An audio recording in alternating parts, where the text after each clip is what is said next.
What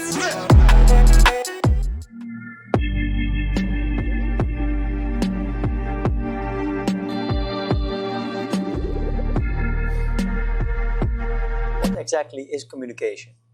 The most simple definition is that communication is each act of transmitting information. Information in the broadest sense of the word, including thoughts, ideas, and emotions. Giving someone a bouquet of flowers is communicating a certain message. Adding to that gift a verbal compliment, "you're pretty," is another separate act of communication. Blushing because you've just received flowers and a compliment is again another form of communication. As social animals, we communicate day in, day out with spoken words, non-verbal gestures, signs, and symbols. Sometimes we use media to communicate a message. Media are the channels that we use to communicate. Scholars don't really agree on the definition of the word media. Television, internet, radio, mobile phones, the soapbox we stand on to give a speech, they're all technical media in a way, things we construct to amplify our communication. In the more broader definition, we can include our hands, voice, and eyes that we all use to communicate somehow in the list of communication channels, of media. In general, however, whenever we discuss mediated communication or the mass media, we only mean the first category. Over the years, scientists from different scientific disciplines have studied these channels of communication and all these different forms that communication can take. The result of their studies have formed the basis of the relatively new science of communication. And even today, many scholars in other disciplines study the exact same communication phenomena as we do. We share theories and models and often use the same methods to analyze and describe our field.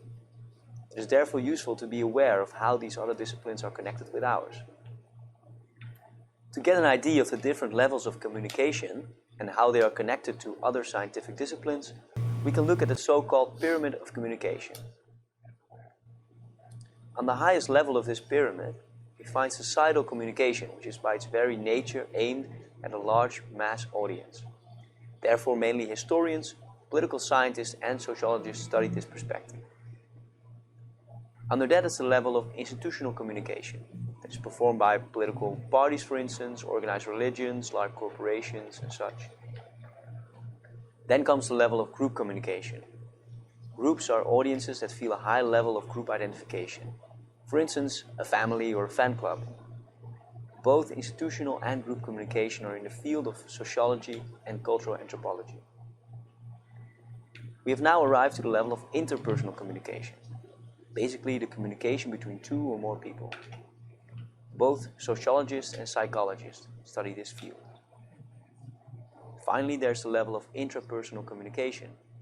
This would be the communication you have with yourself. But this would mean all information processing, thinking, internalizing information, and the process of giving meaning to the world around us. And of course, this approach leans heavily on the discipline of psychology.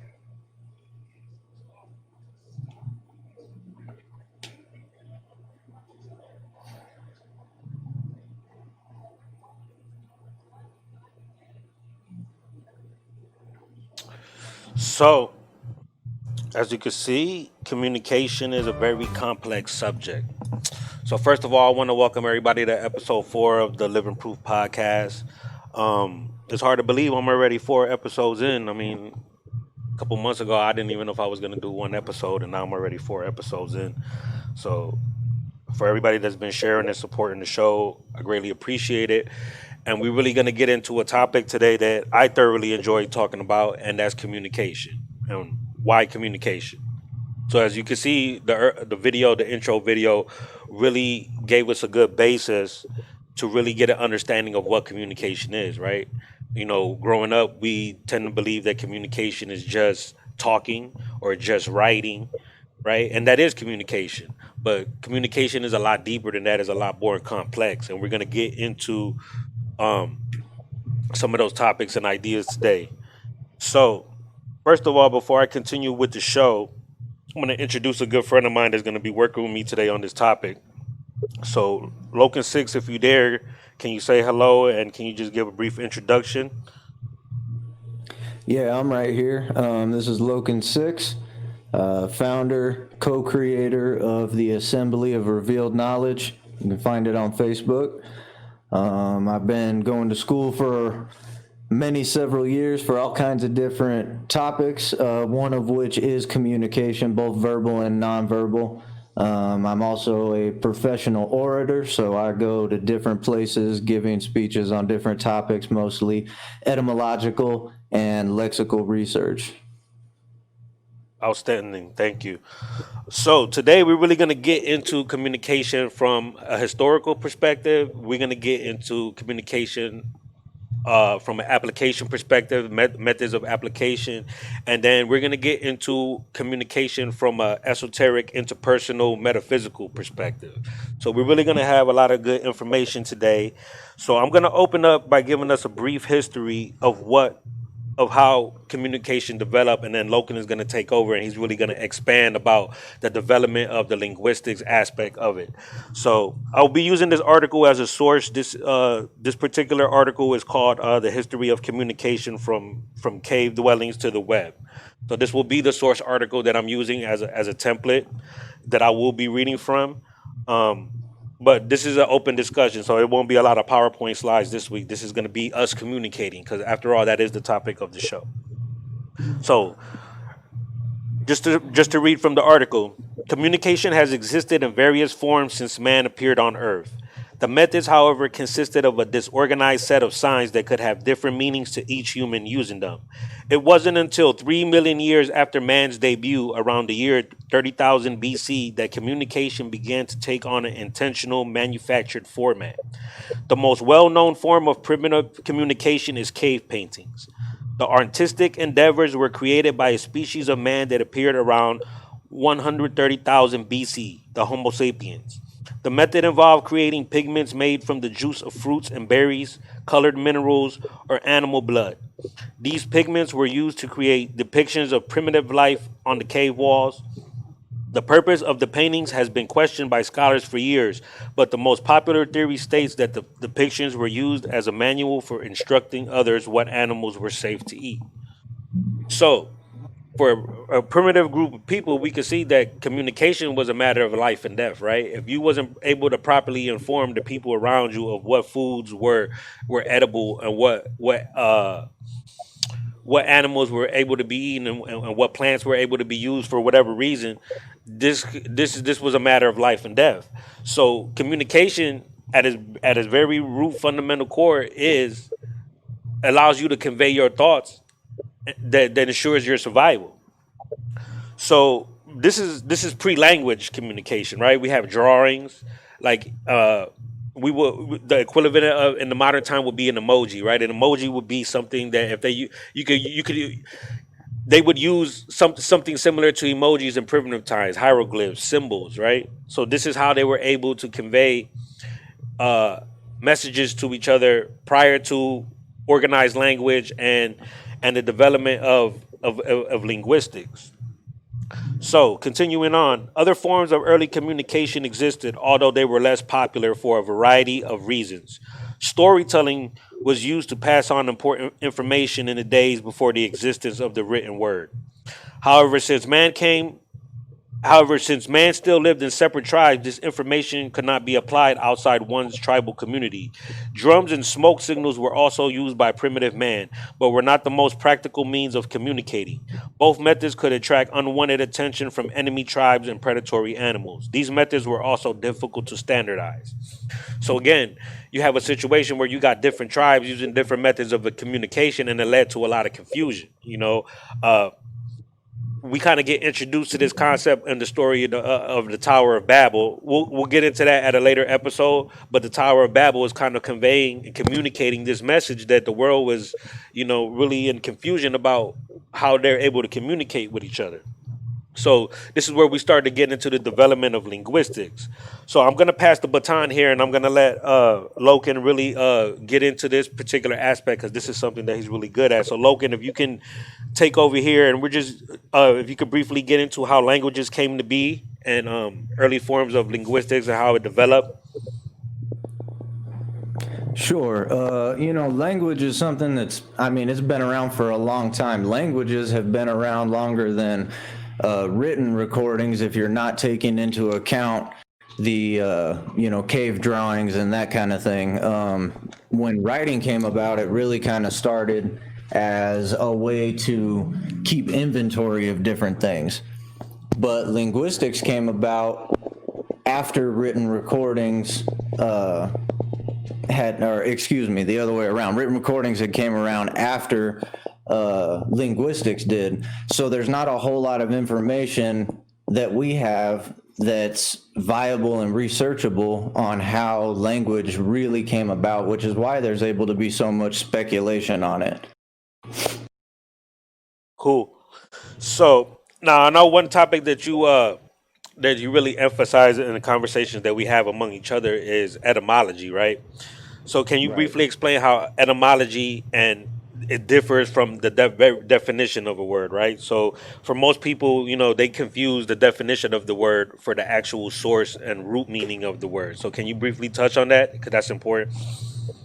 Yeah, absolutely. Etymology is essentially the evolution of words. Words from ancient languages develop into several different definitions into other languages. A lot of people know that the Eskimos have hundreds of different words for the one English word known as snow, or different storms or blizzards. Hawaiians have the same deal in their language when it comes to waves and ocean conditions, hundreds of different words that describe these things. Love in the English language is another prime example. If you take that word back into any of the ancient languages, Greek, Latin, even further back, that word expounds into so many different words that the one word love, you really have to go back and research it a lot to find what particular type of love somebody might be talking about in today's language. That's awesome. I never knew that about the Eskimos. I always was under the impression they spoke like one language, and so that's very interesting knowing that they have 100 words for one particular thing. So continuing on with the article that we're using as source here, we're going to get into what he briefly just talked about early handwritten documents and how they were used for record keeping. So those, and this is important, I'm going to emphasize this first sentence here because we're going to get into this. Those with the proper education to do so were handwriting books and documents for well over 1,000 years before the invention of the printing press. I want to emphasize this first sentence again because this is important. Those with the proper education to do so were handwriting books and documents for well over 1,000 years. So you got to understand that everybody in the ancient times wasn't considered educated. It was a very limited, a very select few of people that were able to write material, print material, interpret material, and give this information out to the masses. So if you watch the beginning of the video, you see at the very top of the pyramid is societal communication, right? Well, who's responsible for that societal communication? The people that have access to the source of the information. Now, this is a very powerful concept, right? Because the people that control the source of the information control how it's delivered to you, control its methods of delivery, and they're not responsible for how you understand it. That's up to the individual. But you can only gain a level of understanding needed to discern by having an education. So this is a paradox that's created in the world, right? The very same people that control our information are the very same people that we rely on to educate us. So this is where you get into this paradox, like, are we only as good as as our source? So continuing on, the word manuscript is derived from the Latin term libre manuscripti, which means to book written by hand. Most handwritten manuscripts were written on vellum, as paper was not widely available. The majority of books and documents were written of a religious nature. This was due to the fact that writing a religious piece was viewed as a form of worship, and also that most books were written by monks in monasteries. Literacy rates were incredibly low during the time of handwritten books, and a few citizens had time for pleasure reading. Only the monks and the very wealthy were given the opportunity to become literate. Again, I'm going to emphasize this point again. Only the monks and the very wealthy were given the opportunity to become literate. Okay? So now, understanding that we live in a world The ancient world was very much set up like the modern world is, where the majority of the wealth was in the hands of the few. The majority of the knowledge was in the hands of the few. And here it says the religious monks and the very wealthy were the only ones that were allowed to educate and become literate. So that tells you, if you can see how the world's set up, that's where all the power is. All the power is in the religious community, and all the power is in the ultra rich, the super rich. I call them the super rich. So continuing on. Two important periods stand out when one is investigating early books. The time between the 7th and 13th centuries was considered the age of religious manuscripts. The 13th century, however, brought about exciting change in the realm of the written word. For the first time, secular books were produced for the sake of spreading knowledge not relating to religion. The catalyst for this change was the rise of universities in Italy and the return of the Crusaders from Byzantium. The Renaissance had begun. So, Logan, if you want to chime in here and just really like touch on the expansion of books and how they, as far as like the religious manuscripts and the esoteric manuscripts, how they came to be a form of communication around this time. Sure. So back then, there really wasn't a whole lot of books being written. The main part of why the printing press helped so much is because people were able to bring people in who could speak multiple languages, and the printing press enabled them to print books that they had already had into multiple languages, thereby bringing their religion to other people. Cool. So that's a good segue, because the very next part of this article, right, we start getting into a man named Johann Gutenberg, and Gutenberg was the guy who created the printing press. Actually, at the end of the show, we're going to give you a link to the Gutenberg library, because just recently Gutenberg, they got about 60, 70,000 books that they released online in the Gutenberg library. And I mean, they got books written from the Middle Ages all the way to 1960s, 1970. Any book that's in public domain. So I'm going to leave the link there. And when you get a chance, I mean, this site is amazing. And I mean, you want to read books and you want to get information, this is the place to go. So in 1448, a man named Johann Gutenberg revolutionized the way books were made forever.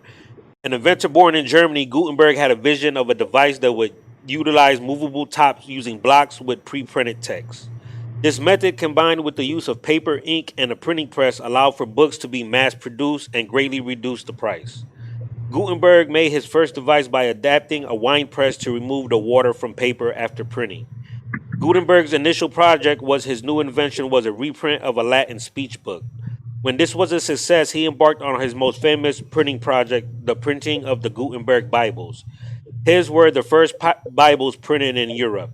Gutenberg's invention took a while to catch on, as the bourgeois of the day still wanted to keep the peasants uneducated. So again, that last sentence there is very telling, right? It clearly says the bourgeois of the day wanted to keep the peasants uneducated. And why did they want to do that, right? Well, because it allows them to stay in power, right? The ability to mass produce books kind of changes the game now, right? Because now people have the ability to get their hands on information that they didn't necessarily have access to. So, excuse me. This is a situation where, Gutenberg was putting knowledge into the hands of the common people, whether they realized it or not. It was starting the process of self evaluation and awareness of the world around them, because now these books can be translated. The Gutenberg Bible, we'll get it. The Bible, we're going to have a show for the Bible in itself, because it's a show that deserves a show. It's a book that deserves a show in itself. But the Gutenberg Bible was the first mass-produced Bible in the world. So that tells you that prior to that, any copies of the Bible that existed before the Gutenberg weren't mass-produced. That means there were very limited copies, if there were any copies at all. So that means only a very few limited amount of people had access to religious scriptures and religious texts.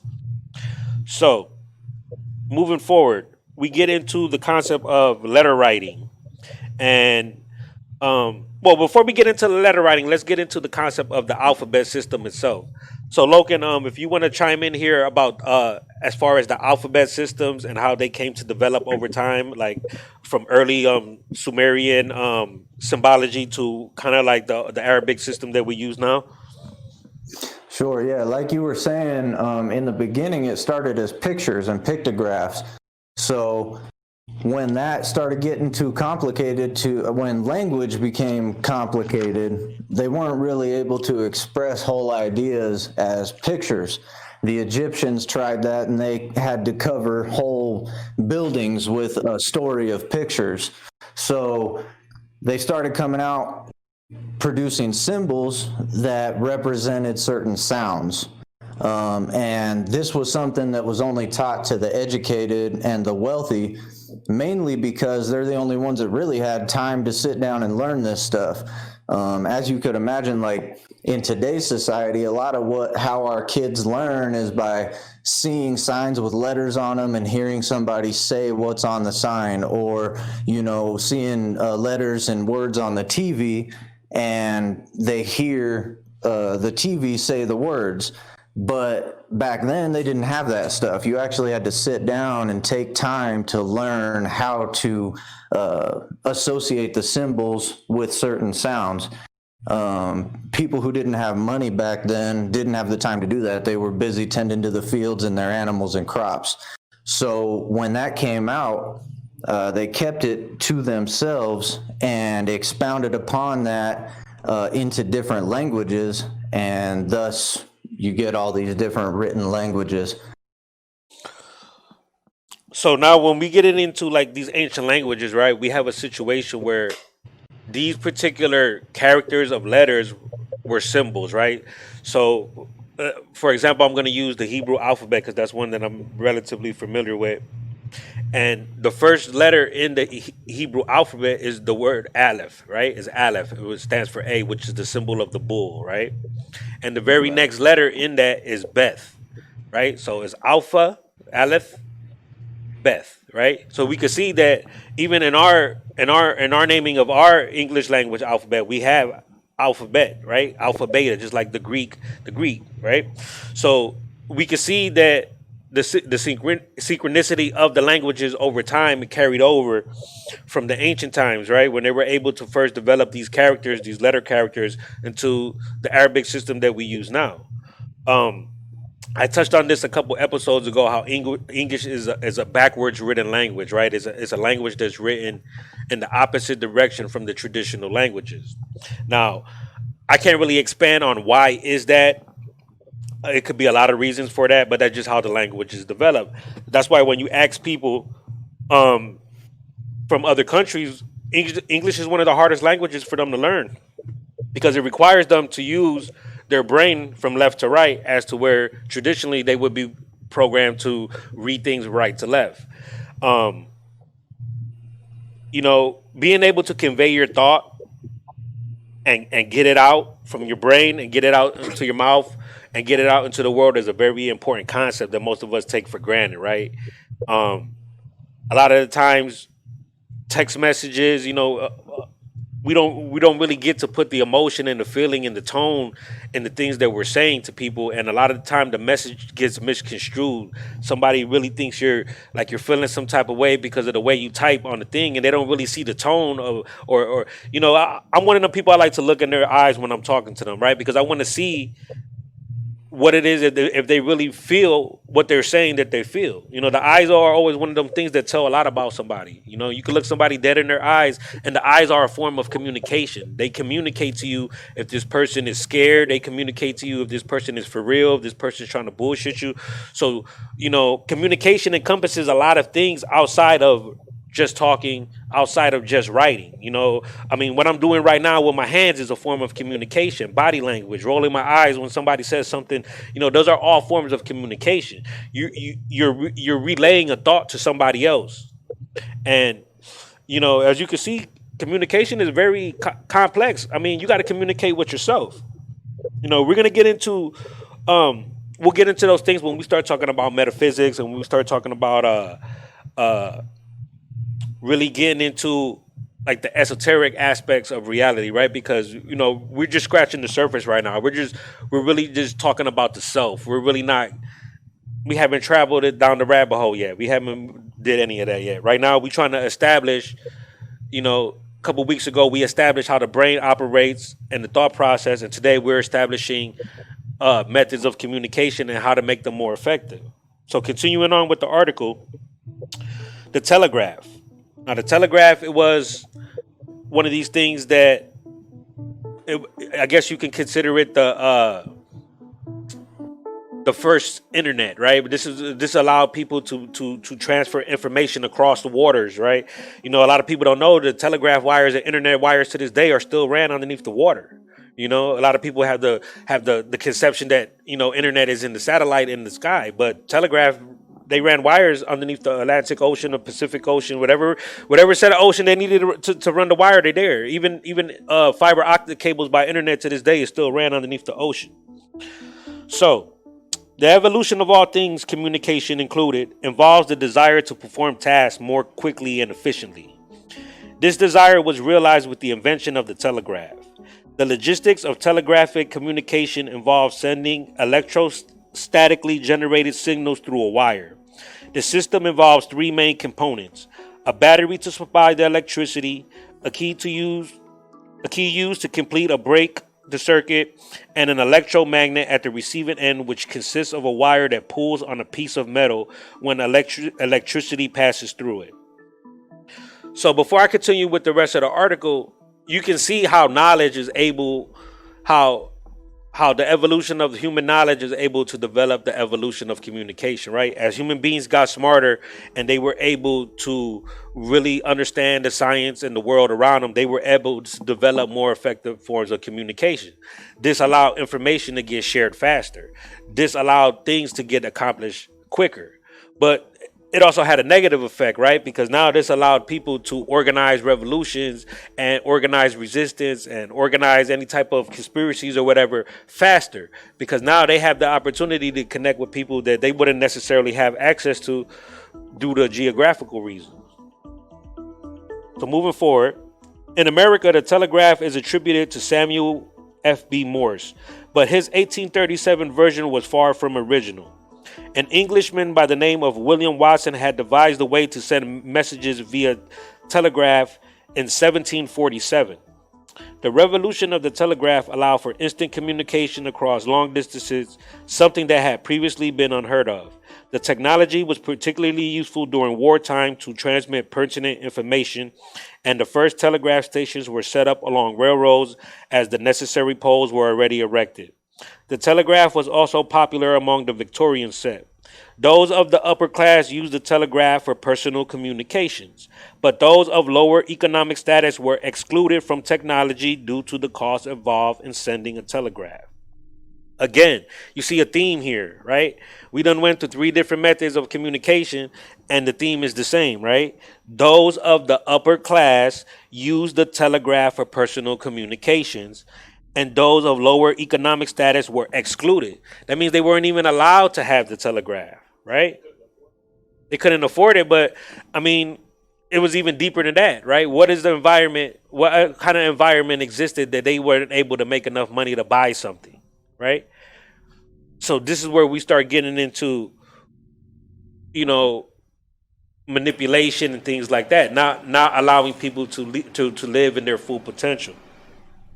So before we get into the telephone and the internet, which is modern forms, and radio, which are modern forms of communication, I want to expand a little bit on interpersonal communication, because that's probably not something that a lot of people realize that they need to do.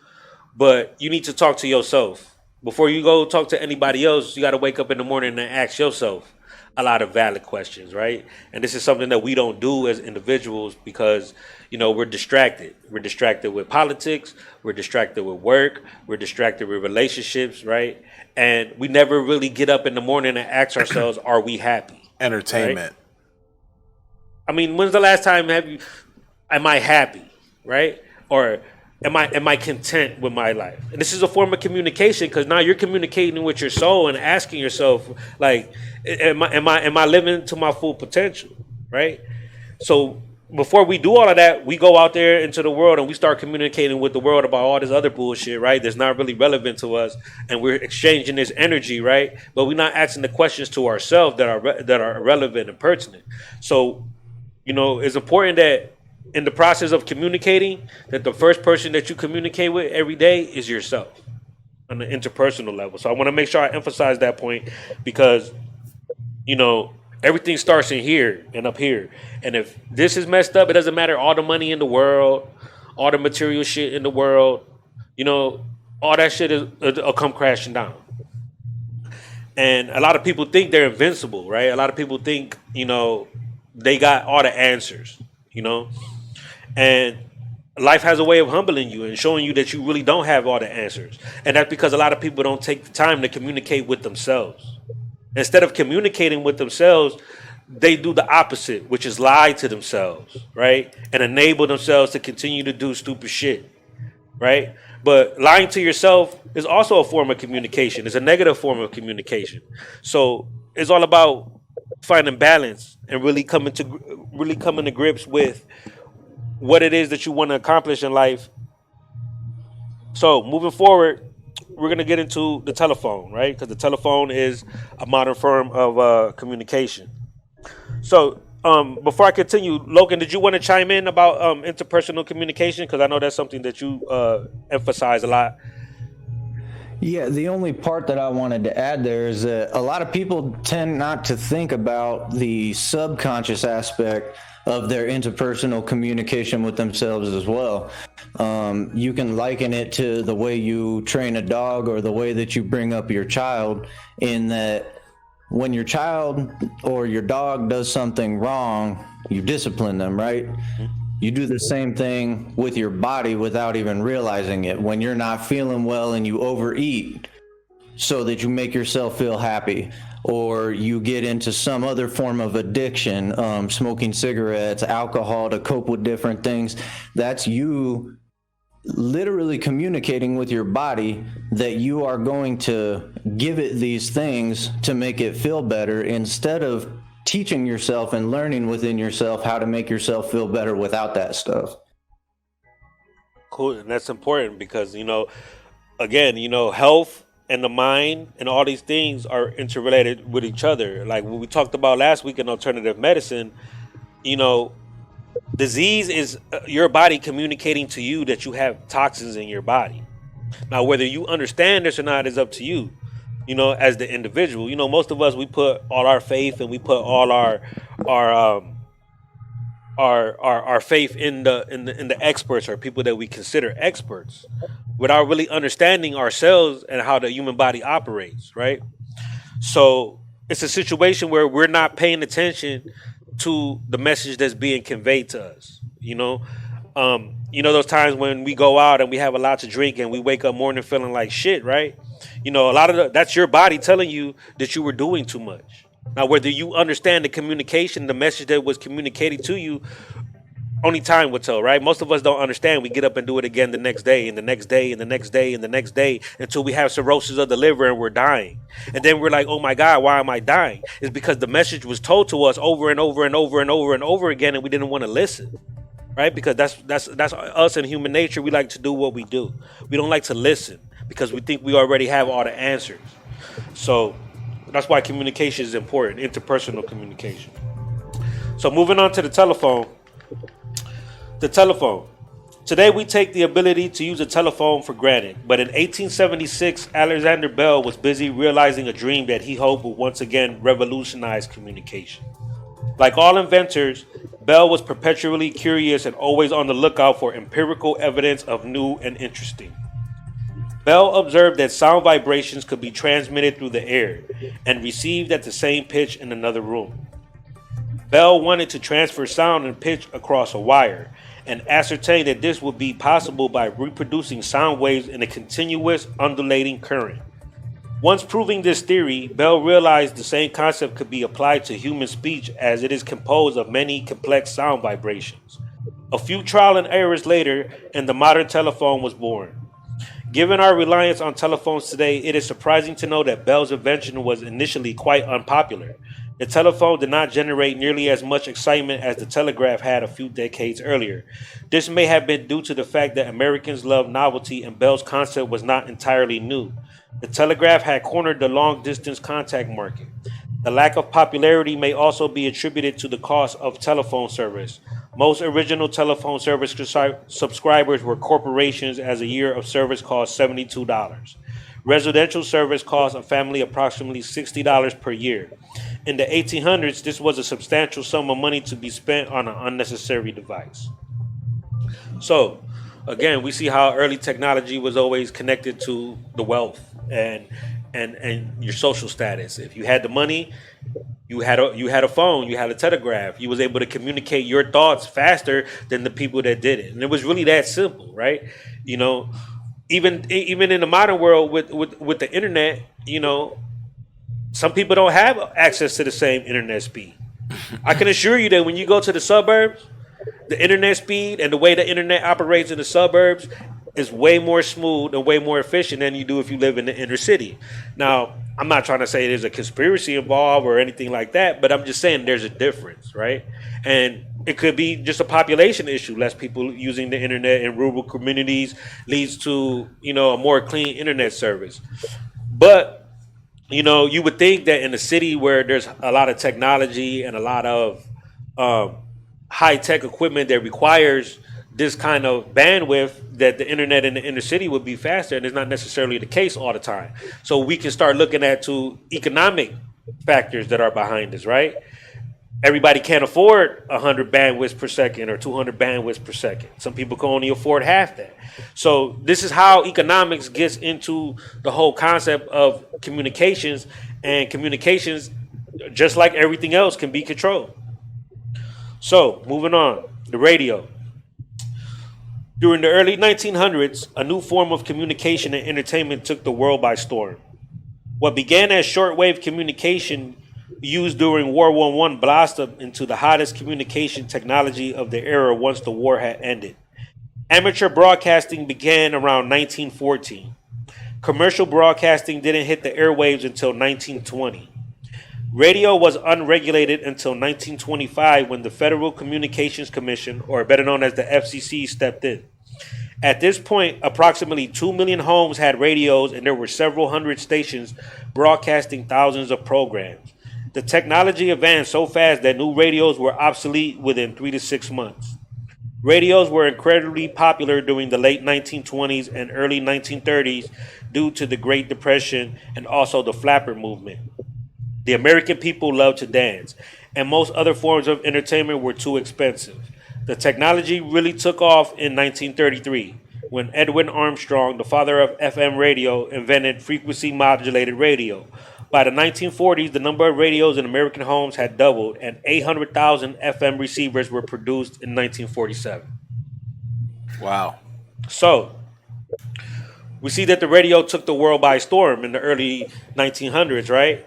And I don't know if this is a coincidence, but this is also around the time where America started getting into a lot of major world conflicts, right? Because now what's going on across the world is being communicated into the American home, right? 1933 was the year that the Nazi power came into power in Germany, right? So all this information is getting played over the radio to the people sitting at home in their dining rooms at 5 or 6 o'clock when they get home from work, and this is how propaganda starts to take over the psyche of the average person. You know, World War One was a big it really changed the dynamics of Europe. And you know, a lot of ideas, you know, like communism and fascism, these were ideas that were very localized and limited to these particular areas of the world that specialized in these things. But now with the invention of radio and the invention of, you know, the translation of books, these ideas are able to get communicated all over the world now, right? So this is changing, you know, as we advance in communication, this communication changed the way our world is set up. You know what I'm saying? It changes the world because now people are sharing ideas that would probably never have met each other ever in the world, never in life. You know, you got a guy in America talking to a guy in Prussia, And these guys are sharing ideas that are changing how the world is operating. These are how secret societies operate. This is how a lot of high level intelligence organizations operate. That's why they're called intelligence. Intelligence is communication. It's grabbing all the information of a country. It's grabbing all the data of a country, and that's just how they're forming an idea of how to attack our subconscious and our conscious at the same time. I mean, look at you two guys using communication over the newest form of the internet, which is the trend, the streaming. This is going to reach thousands of people eventually, no matter what.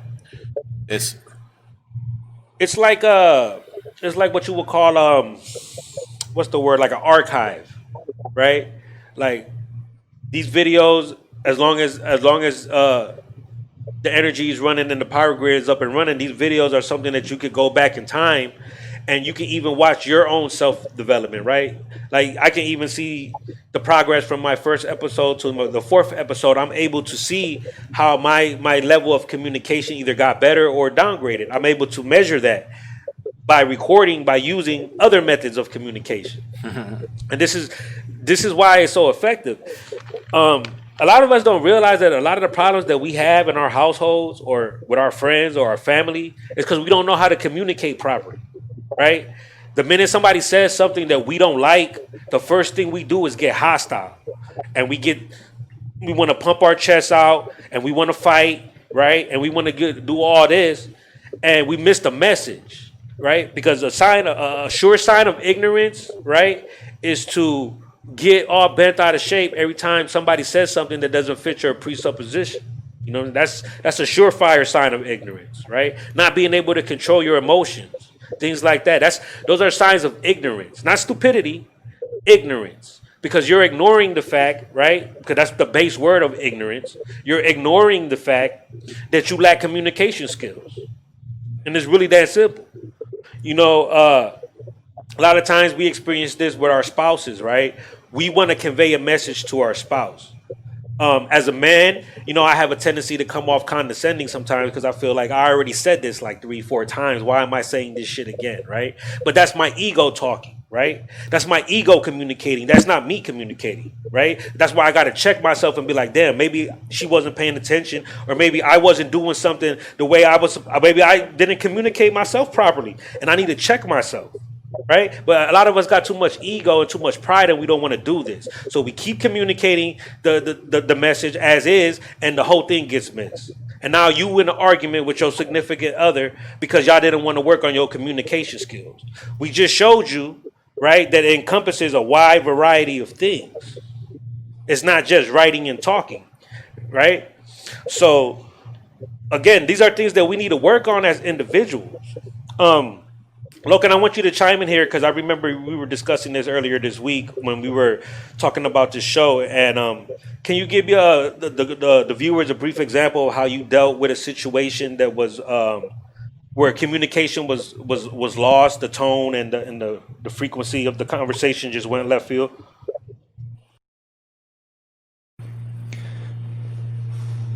Can you hear me? Yeah, we got you. Can he? I don't know if he can hear me though. Logan, you there? Can you hear me? Yes, we hear you right now. Okay.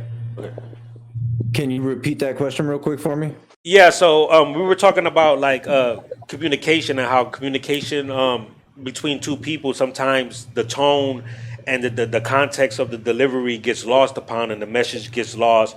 And I remember earlier this week you were discussing with me a little situation that you were mediating between.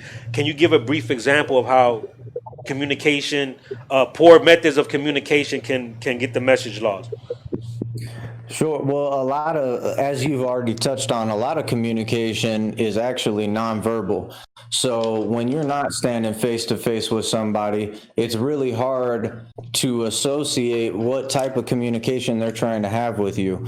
A simple sentence over text message can be taken 18 different ways. So I actually posed a question over that whole situation and asked the majority of people, whether it's the speaker's responsibility to ensure that their text message or their post on social media or whatever else is if they're responsible for that message coming across correctly, or if it's the responsibility of the reader or listener to accept that message in an appropriate manner.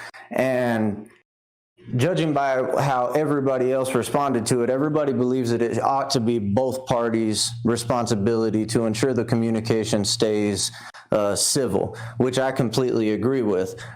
Two adults having conversations, whether you're right standing next to each other or over the internet, should be responsible enough to themselves and to society to make sure that the communication stays civil. So without having your tone of voice, without seeing how your hands are moving, without seeing if you're rolling your eyes or whatever else, it's real hard to tell. Luckily they came up with emojis, because now we can kind of play around with showing you how my expression is while I was typing that. Sarcasm was difficult there for a little while, but Absolutely. So, continuing with the topic of communication, these next two applications and methods are probably some of my favorite: photography and symbolism, right? Because these require a lot of abstraction, right? We talked about this when we were talking about the streams of thought, how abstraction is something that it doesn't necessarily deal with concrete reality, but you can use a little bit of, you could think outside the box. So with photography and art and things of that, this is where you use that creative nature that's within us as human beings. So these are probably like some of my favorite forms of communication. Music too. So photography. A picture is worth 1,000 words, or so the saying goes. Unlike other forms of communication, photography is more subjective form of art. A picture can be interpreted a million different ways by a million different individuals, whereas other forms of communication tend to be intent on conveying one message. Most people love to be photographed, and man's vain desire to depict himself has been apparent since the discovery of the first cave paintings. Capturing an image of the self guarantees a place in history for that individual. They are sure to be remembered even after they have passed away. The first attempts at photography began in the early 1800s, but had poor results. The discovery of using reverse colors, what we call today a negative, greatly advanced the art of photography. The process of how a photo was taken and developed remained largely unchanged for 150 years until digital technology caught up. These days, a piece of equipment that was once used only by professional photographers is accessible to everyone. There are several varieties of cameras to choose from at any electronic stores, and even cell phones even have cameras now. Regardless of how much the technology of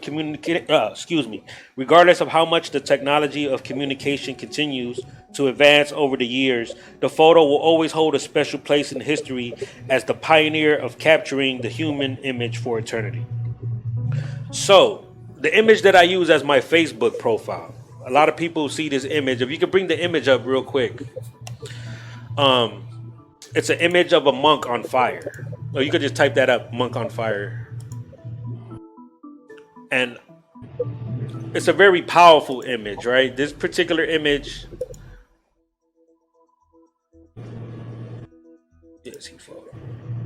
This particular image has a story behind it, right? And this was a protest. This man was trying to communicate his displeasure with the government. And the government really wasn't understanding his message, right? The government really wasn't listening to how he was communicating with them peacefully. So what the man did, the monk, he put himself in a trance and he set himself on fire. Now, this is very horrible. But this is something that he voluntarily did. Now, I'm not advocating suicide or setting yourself on fire, but I'm just trying to convey to you and communicate to you how this picture is conveying a message. So what possessed this man to get so pissed off at his government that he's willing to set himself on fire? And the whole time he didn't scream or cry, not one time. They actually have a video of this. He didn't cry or scream, not one time. That's the level of consciousness that he had reached. And that's how pissed off he was that he was willing to separate his soul from his body, set himself on fire, right, to prove a point. Now, did he prove the point? I don't know. I don't know what's the state of that government now. But this was captured on film, right? And I mean, you can look at the picture and you can interpret this 1,000 different ways. If you're into metaphysics, you can see his soul leaving his body, right? If you're into esoterics, you can interpret it 1,000 different ways. If you're somebody that interprets pictures literally, right, it looks horrible, it looks painful, it looks scary. I've never seen a man more at peace than this man that's on fire. That's the image, that's the message that I got from this. This man looks more at peace than I've seen that at people that are not on fire. What state of mind allows him to do that? He was able to communicate with himself. So, moving forward, we're going to talk about the television. So before I get into the television, Loken, I want to bring you in for this because the television has a direct connection to esoteric, the aspect of scrying. And I know this is something that the magician John Dee really specialized in. So you can give the viewers an idea of what scrying is, and then I'll just segue into talking about the television. Yeah, scrying is essentially a form of communication off of a reflective surface. It's meant to penetrate the veil, or there's several different terms for it, but the veil between two different dimensions or worlds, or between the spirit realm and our realm, that allows for communications, whether that's done by blessing the scrying surface or using tonality and vibrational magic to bring that communication through. There's a lot of different ways to go about scrying. Yeah, another famous person that people probably have heard of before is Nostradamus. And Nostradamus was somebody who used the scrying technique in a bowl of water. And it was through looking at these bowls of water that he would have his visions of the future. Now, whether he was successful or not, that's for you to research and understand, right? You can interpret his predictions however you feel you need to interpret them, but it was a technique that was used. And the way this connects to the television is that the television, from an occult perspective, from an esoteric perspective, it was created with the same concept. It was a way to lift the veil between the worlds and show the average viewer in their home other parts of the world simultaneously, right? So let's read here what the television, how it came into be. Television made its official debut at the 1939 New York World's Fair. It was seen as amusing but unnecessary. Appliance and radio continued to be the favorite form of communication. Radio's popularity skyrocketed at the start of World War II as televisions were not yet equipped to provide accurate and timely news. All that began to change in the late 1940s. 4 million TV sets were produced that year, but a 10-inch screen set cost over $200, making it unattainable luxury for many families.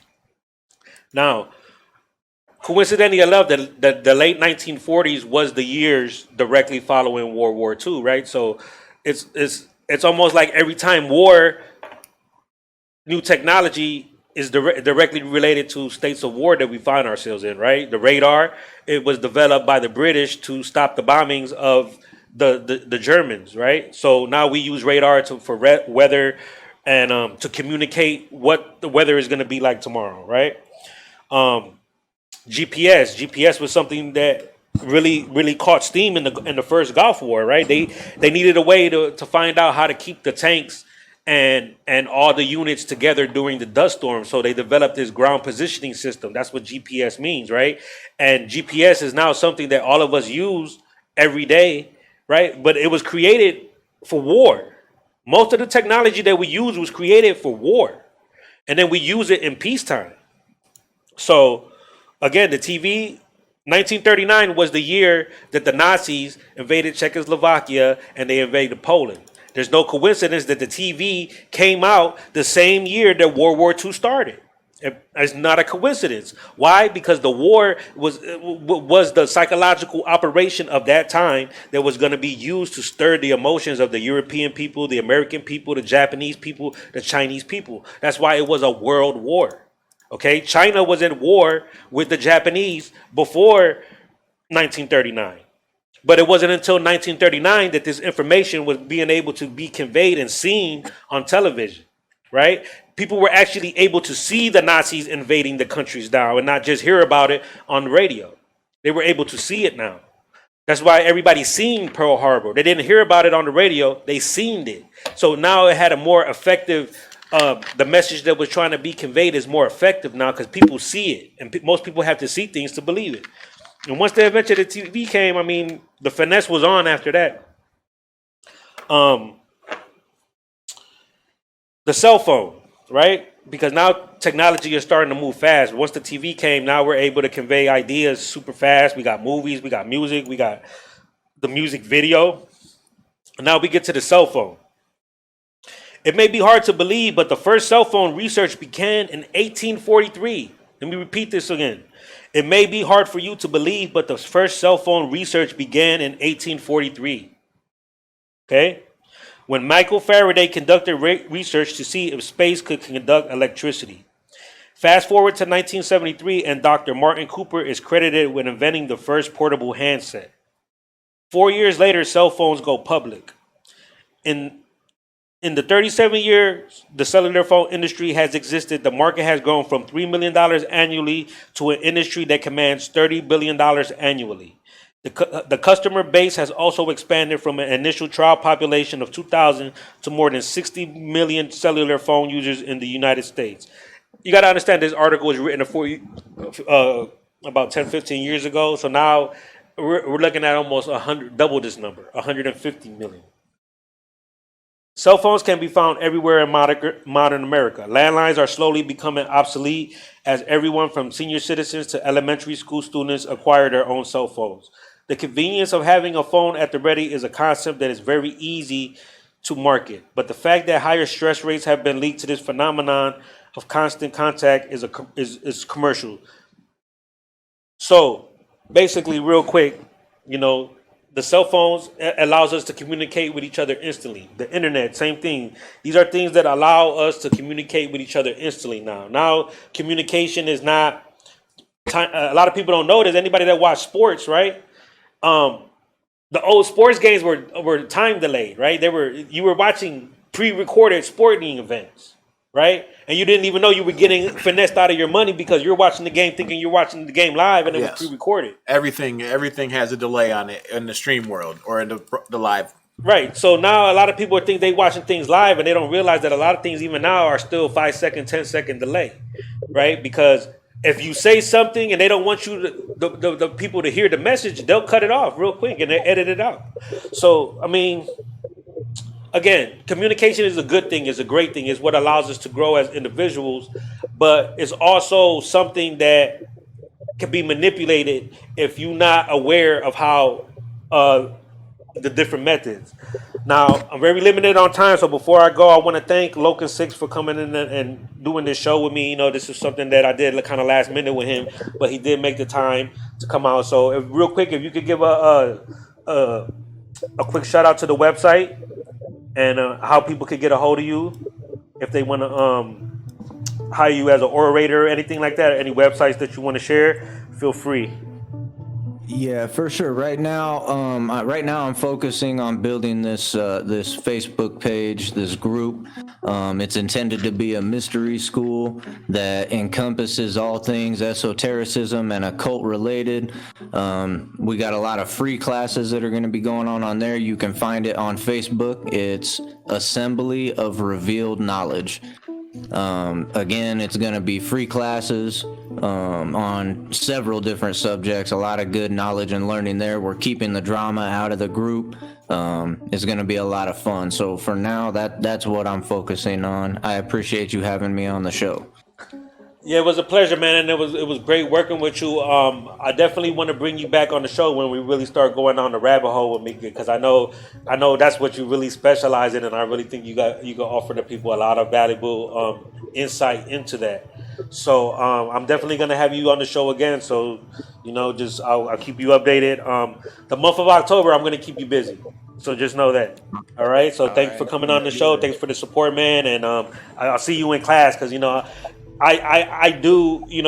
I don't consider myself a teacher. I'm a student, so I always like to learn. And when it comes to esotericism and occultism and things of that nature, I have a tendency to defer to people that know way more than I do in those topics. So you'll see me in class, Logan. It was a pleasure working with you today, man. Thank you. Sounds good. I appreciate you. All right. I want to thank everybody for tuning in. This was a show I could have went for like 2 or 3 hours on. I'm not even gonna lie. Communication is something that I specialize in because I built a business around communication. That my business is communication. This is what I do. You know what I'm saying? And I hope that some of the tidbits that we were able to share with you, you're able to apply it in your everyday life, especially when we got into interpersonal communication. Everybody knows about TVs, cell phones, and all that other stuff, but you really need to have a good understanding of how to communicate with yourself. Cash App's at the top of the screen, so if you like what you hear, kick out a little donation to the people that send donations. Thank you so much. I mean, I'm like truly humbled by the support. All my people in the city, I love y'all. Everybody that comes by the house, everybody that shares the live stream. I'm very grateful to know y'all. I'm a very humble person, and knowing that I have so many people supporting me, it keeps me there. I don't ever want to allow this or anything that I'm doing to give me pump my head up too much. You know what I'm saying? So I really thank y'all for keeping me humble. So thank y'all for coming out. Peace.